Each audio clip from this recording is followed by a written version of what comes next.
Graça e paz, irmãos.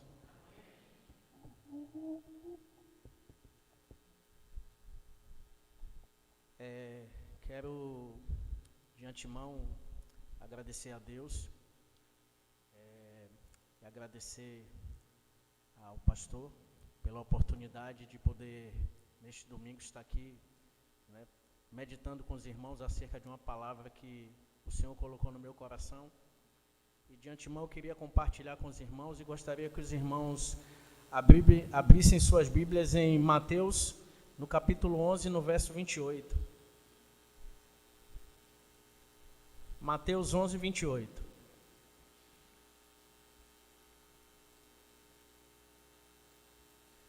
Vinde a mim, todos os que estáis cansados e oprimidos, e eu vos aliviarei. 29. Tomai sobre vós o meu jugo e aprendei de mim, que sou manso e humilde de coração, e encontrareis descanso para vossas almas.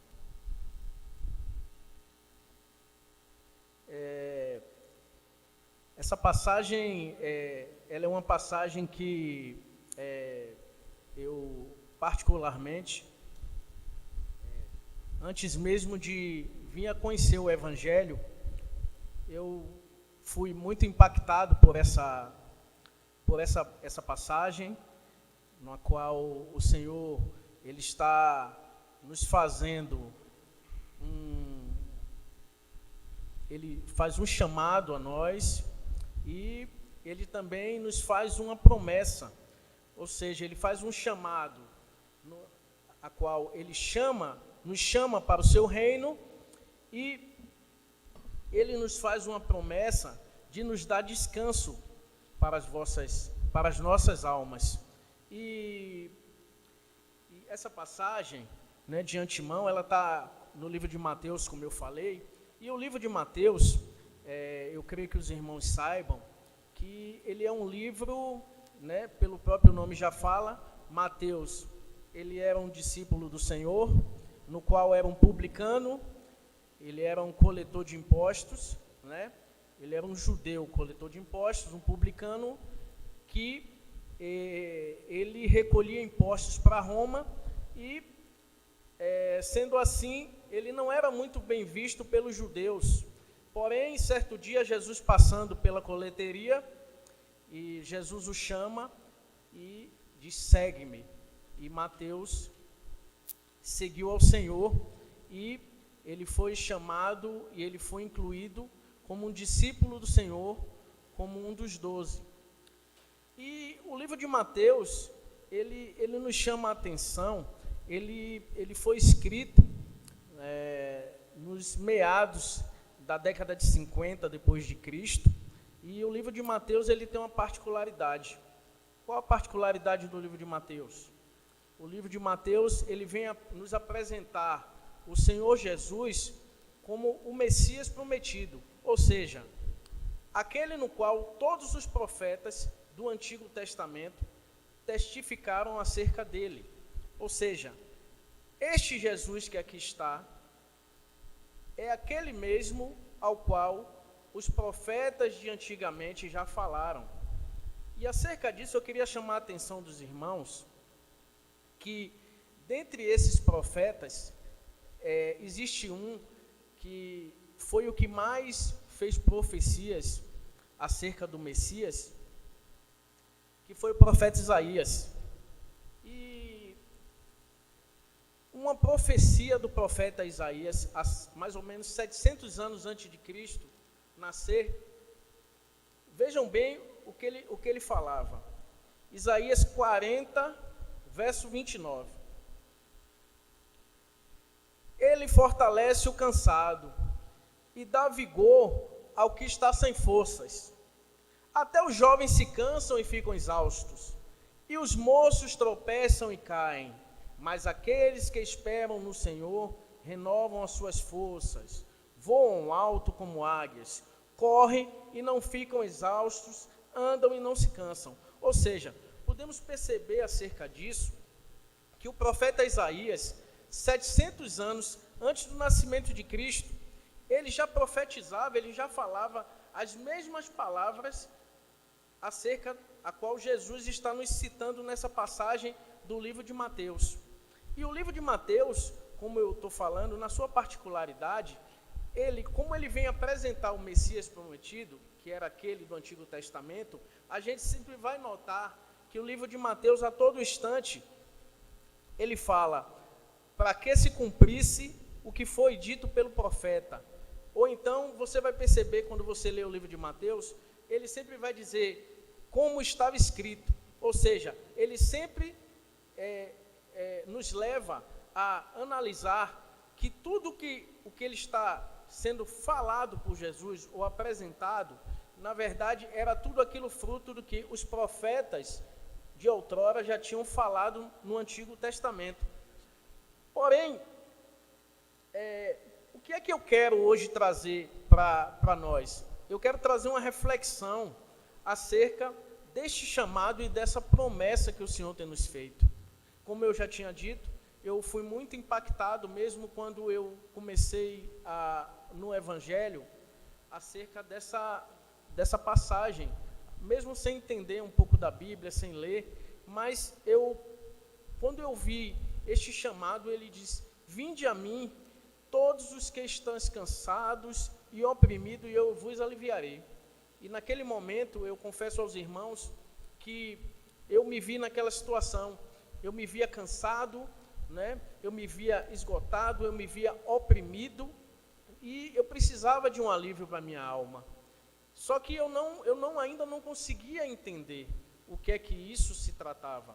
Porém, eu confesso aos irmãos que eu vim nessa trajetória de fé, assim como eu creio que todos os irmãos também, a gente vem realmente conseguindo entender e conseguindo viver na prática o que o Senhor Jesus fala na tua Escritura.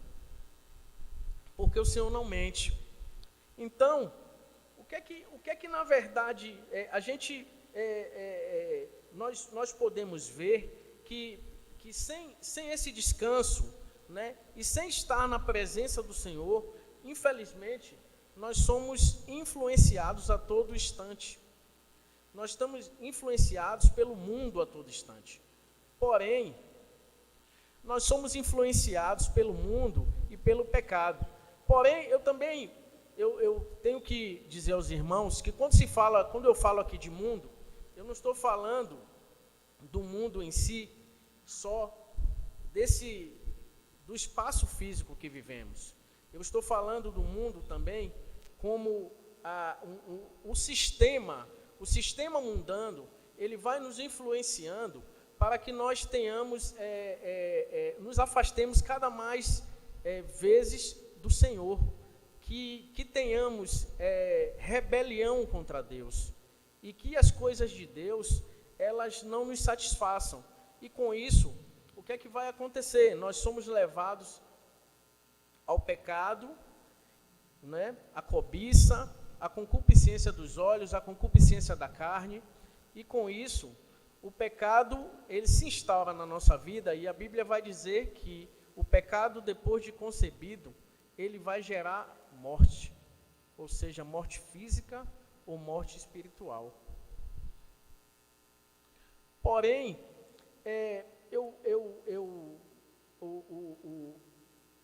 João capítulo 2, o Senhor diz: não ameis o mundo, nem o que o mundo há. Se alguém ama o mundo, o amor do Pai não está nele. Então a gente pode perceber isso, porque quando nós, né, os que são cristãos já, antes mesmo de nós aceitarmos a Cristo como nosso Senhor e Salvador, a Bíblia vai dizer em Efésios capítulo 2, que nós vivíamos mortos em ofensas e em pecados, e através do sacrifício restaurador de Cristo, através do seu sangue na cruz, ele nos resgatou. Ou seja, Romanos diz que nós éramos inimigos de Deus, e com o sacrifício de Cristo na cruz, ele nos resgatou, né? Deus deu seu Filho, morreu por nós, através do seu sangue nós fomos remidos do pecado, e a partir daí passamos de inimigos a ser chamados filhos de Deus. Mas aí você vai dizer, mas André, como eu posso desfrutar dessa promessa que o Senhor tem feito através dessa palavra que você está me falando? O Senhor diz que vinde a mim os que estáis cansados e oprimidos, e eu vos aliviarei. Mas como eu posso fazer? Como eu posso ir até Cristo? Como eu posso desfrutar dessas promessas do Senhor na minha vida? Em cima disso, eu separei 3 pontos, 3 pilares, que eu considero de extrema relevância e importância para que, a partir daí, nós possamos vir a aceitar o chamado de Cristo e virmos a desfrutarmos das promessas que Ele fez, que Ele nos fez, que foram muitas. E o primeiro pilar do que eu quero falar, que nós não temos como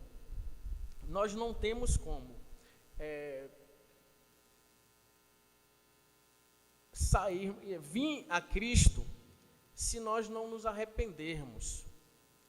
Então, o arrependimento, ele é se sentir triste por causa do nosso pecado e decidir mudar.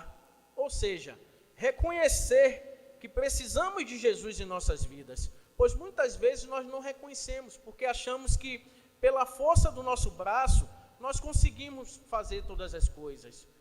Porém, para podermos chegar ao seu reino, foi o Senhor Jesus mesmo que disse: arrependei-vos, porque é chegado o reino dos céus. Então, irmãos, primeiramente, para que possamos chegar para perto de Cristo, para poder termos uma intimidade com o nosso Senhor e Salvador Jesus Cristo, nós temos que nos arrepender. Mas como seria esse arrependimento? Primeiramente, eu gostaria de falar o que não é arrependimento, para a gente poder se situar acerca disso. E aí eu vou colocar três fatores. O que não é arrependimento? Uma meia-culpa. O que seria uma meia-culpa? Você admitiu uma culpa pela metade. Você fez algo e, de repente, alguém descobriu que você fez e você vai e admite algo pela metade. Isso não é arrependimento. O que também não é arrependimento? Uma delação premiada não é um arrependimento. Ou seja, você aceitar receber vantagem para que a pena seja amenizada. Ou seja, por conta de uma confissão. Nós vemos muito isso nos telejornais acerca da Polícia Federal e outros, que é um órgão, que eles, no caso, o réu, ele faz uma delação premiada para poder, com isso, ter um benefício da pena. Ou seja, com isso ele vai ser diminuído a culpa dele. Mas só que no reino de Deus, irmãos, é diferente. Outra coisa que não é arrependimento, o remorso. Você, que remoer uma culpa e se condenar, isso não é arrependimento. Isso não é arrependimento. E a gente pode citar o fato de um personagem bíblico que verdadeiramente ele não se arrependeu, mas ele teve remorso por uma atitude que ele fez, que foi o Judas, né? E a gente pode ver lá em Mateus 27, né, que a Bíblia vai dizer lá que Judas sentiu remorso, né, depois que ele traiu o Senhor Jesus. Então, o que seria o arrependimento? O arrependimento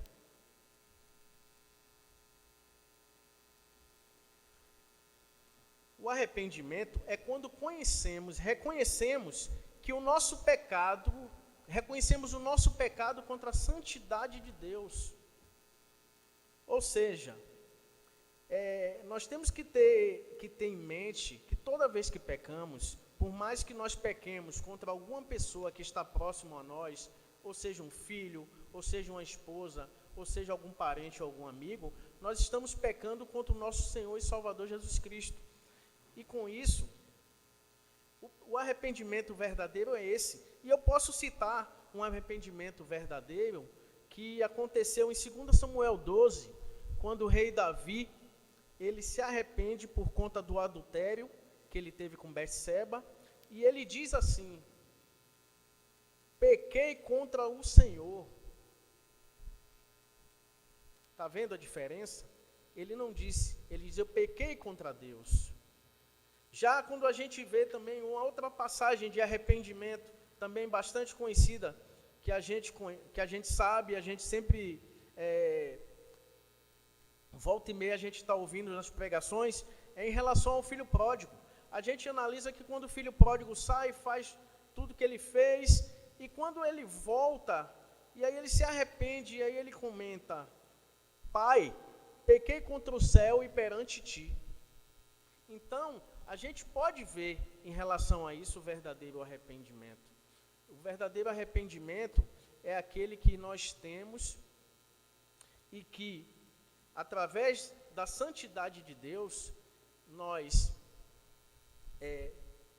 iremos nos reconciliar e, a partir dali em diante, procurar viver uma nova vida em Cristo. Ou seja, não podemos viver uma nova vida em Cristo se não nos arrependermos primeiro.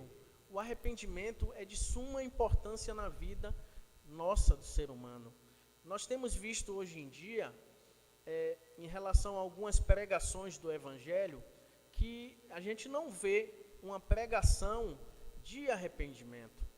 A gente vê uma pregação na qual a gente leva para o lado emocional, né? E o problema disso, de se levar para o lado emocional, é que quando você ouve uma pregação desse tipo, você está ali, você até chora, você se emociona, porém, se você não se arrepende, quando você sair dali e você voltar para sua casa, você vai fazer as mesmas coisas, você vai passar a semana fazendo as mesmas coisas que você fazia, porque verdadeiramente não aconteceu um arrependimento dentro de você. Então, por isso que o arrependimento, ele é importante, porque só através do arrependimento a gente pode estar mudando o nosso caráter e fazendo com isso que o nosso caráter fique parecido com Cristo, porque a Bíblia diz que nós temos que ser imitadores de Cristo, por onde quer que passarmos. Nós temos que ser sal, nós temos que ser luz, né? Então, o arrependimento, ele é muito importante. E aí, 2 Coríntios, capítulo 7, vai dizer que, porque a tristeza segundo o mundo, porque a tristeza segundo Deus, produz arrependimento para a salvação, que ninguém traz pesar, mas a tristeza do mundo produz morte. Então eu queria, neste momento, fazer uma reflexão com os irmãos, como é que está a minha vida, e como é que está a vida dos irmãos? Como é que será que nós temos nos arrependido das nossas falhas? Será que nós temos orado ao Senhor, pedindo que Ele derrame da sua graça em nossas vidas, para que nos fortaleça, para que possamos estarmos nos revestindo da Tua Palavra, para vivermos os nossos dias? Será que quando fazemos algo que desagrada ao Senhor, a gente ora a Deus pedindo arrependimento? Será que quando a gente machuca algum familiar nosso, será que quando a gente, de repente, nós tratamos a nossa esposa mal, ou tratamos algum filho nosso mal, ou alguma outra causa que nós fazemos, será que nós temos a humildade de chegarmos para aquela pessoa, ou para o nosso cônjuge, e dizer: meu amor, por favor, em nome de Jesus, eu me arrependo pelo que fiz, e eu peço desculpa. Será que nós estamos fazendo isso? Será que nós fazemos isso verdadeiramente?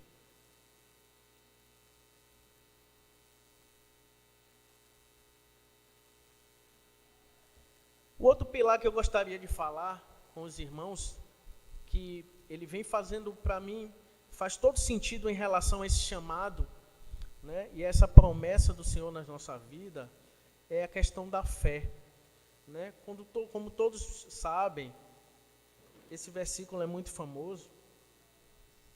Hebreus 11 vai dizer que a fé é o firme fundamento das coisas que se esperam e a prova das coisas que não se veem. Ou seja, a fé é nós termos a convicção daquilo que espera que vai acontecer. Ou seja, eu espero e creio, mesmo quando algo parece impossível aos olhos humanos. Ou seja, é a certeza de que mesmo que tenha 99% de probabilidade de que não aconteça e que só tenha apenas 1% de chance que isso venha a acontecer, eu tenho a fé no Senhor que com certeza isso vai se realizar. É como você colocar o pé em uma escada no escuro, sem você ter a certeza se o degrau está ali. Isso é a fé. Em relação a isso, o Senhor vai dizer que sem fé é impossível agradar a Deus. E a gente pode analisar que isso faz todo sentido, porque eu não tenho como crer num Deus maravilhoso, um Deus tão grande, que faz milagres, que faz prodígios e maravilhas, se você não tem fé. Mas aí você vai dizer, mas irmão André, como é que eu posso ter fé? Romanos 10 responde, Romanos 10, 17, de sorte que a fé é pelo ouvir, e o ouvir pela palavra de Deus. A fé, a gente só consegue ter fé quando a gente começa a se debruçar na palavra de Deus, e que essa palavra, ela vai causar dentro de nós algo novo. Como o Senhor mesmo diz, Ele vai fazer correr dentro de nós rios de águas vivas. E temos um exemplo claríssimo que os irmãos todos conhecem em relação à questão da fé, que é o nosso pai Abraão. Mas veja que em Gênesis 12, né, ainda com o nome de Abrão, o Senhor fala, sai da tua terra, né? E ele saiu da terra dele de Arã e foi para Canaã. E olha que Abrão nessa época, ele tinha 75 anos de idade, e a Bíblia vai dizer em Romanos 4 que ele creu Abraão e em Deus, e isso lhe foi imputado com justiça. Ou seja, será que algum de nós teríamos essa mesma fé de repente ouvir a voz de Deus e fazer o que Abraão fez? Então, sem fé, gente, realmente é impossível a gente agradar a Deus, né? Hebreus 11 vai dizer, porque quem dele se aproxima precisa crer que ele existe e que recompensa aqueles que o buscam. Então, se a gente não crê que Deus existe, infelizmente a gente não vai também poder estar se beneficiando nas suas promessas e usufruindo do seu chamado. E aí a gente vai ver, porque muitas vezes nós dizemos que eu creio que se eu perguntar aqui, quem ama a Deus, levante a mão. Eu creio que todos nós iremos levantar a mão. Mas o Senhor, Ele é bem enfático, e Ele fala em João 14, que aquele que tem os mandamentos e obedece a Ele, esse é o que ama a Ele. Ou seja, a gente pode ver em passagens na Bíblia, creio que no profeta Amós ele falou que o amor que temos que ter ao Senhor, ele é um amor exclusivo, e é um amor que excede todo o entendimento, a partir de que a Bíblia vai dizer que se nós amarmos aos nossos pais, aos nossos filhos, ou a qualquer outra coisa, além do amor que nós devemos ter ao Senhor, que nós não somos dignos dele. Então, o Senhor, ele vai ele pede que nós tenhamos um amor exclusivo a Ele. O Senhor, com o Senhor, ou é céu ou é inferno, ou é bênção ou é maldição, ou é bem ou é mal. Com o Senhor, não se tem ficar em cima do muro. Então, Ele pede de nós que tenhamos uma fé verdadeira nele, para que com isso nós possamos está fazendo parte do seu corpo e das suas promessas. Em relação ao último tópico que eu gostaria de falar com os irmãos, acerca de como se pode vir até o Senhor, usufruir do chamado e dessa promessa, seria a questão da obediência. E a questão da obediência, ela é muito importante no nosso segmento cristão, porque o Senhor vai dizer que aquele que crê e for batizado será salvo. Ou seja, a primeira coisa para que uma pessoa possa dizer que ele é um cristão genuíno é ele crer na palavra do Senhor. Então, o que seria a obediência? A obediência é entregar a nossa vida a Cristo, passando mais a não viver por nossas próprias vontades, e sim pela vontade de Deus. Ou seja, a Bíblia diz em Lucas 9, se alguém quiser vir após mim, negue-se a si mesmo, tome cada um a sua cruz e siga-me. Então, o Evangelho, ele é renúncia. O Evangelho, ao tempo todo, é obediência. Hoje de manhã, nós estávamos na escola bíblica, estávamos conversando acerca do tema e estávamos meditando e chegamos a uma conclusão, a gente conversando, de que os textos bíblicos, para quem lê, eles são muito lindos, alguns, mas para a gente muitas vezes acha lindo, mas quando chegamos na nossa prática, às vezes se torna muito difícil se colocar tudo em prática. Porém, a Escritura vai dizer lá em Tiago que temos que ser ouvintes e praticantes da palavra, porque aquele que ouve, né, e não faz o que o Senhor está mandando, ele é semelhante ao homem que chega de frente a um espelho e vê o reflexo dele, e quando sair ele logo se esquece. Ou então, ele é semelhante à onda do mar, ele fica sendo levado para todo lado. Então, a gente tem que ter consciência de que só verdadeiramente o Senhor considera aqueles que o amam, aqueles que verdadeiramente obedecem à tua palavra. Em cima disso, nós temos alguns exemplos bíblicos da questão da obediência, né? Temos o próprio Abraão, quando o Senhor manda que ele leve Isaac no Monte Moriá, e o único filho dele para ser sacrificado, ele leva, né? E aí o Senhor vai dizer ali que ele estava provando Abraão. Ele queria saber aonde estava o coração de Abraão. Se o coração dele estava em Isaac, primeiramente, ou se o coração dele estava verdadeiramente no Senhor. A gente tem um exemplo de José do Egito. José do Egito, ele é vendido pelos irmãos e ele vai morar no Egito, e a gente vê por tudo que José passou, mas por conta da obediência que ele teve no Senhor e da certeza dele de ser um cristão verdadeiro, o Senhor deu graça a ele e fez com que ele pudesse ultrapassar todos os obstáculos que aconteceram. Um outro personagem muito famoso que nós conhecemos é o próprio Daniel. Quando a gente vê a trajetória de Daniel, o pastor até fez essa colocação uma outra pregação que ele fez. O Daniel, ele não foi para lá para ser escravo na Babilônia. Daniel, ele era príncipe, e Daniel chegou lá com todas as honras de príncipe, ele e os amigos dele. Porém, Daniel, numa terra distante, o que é que ele podia fazer?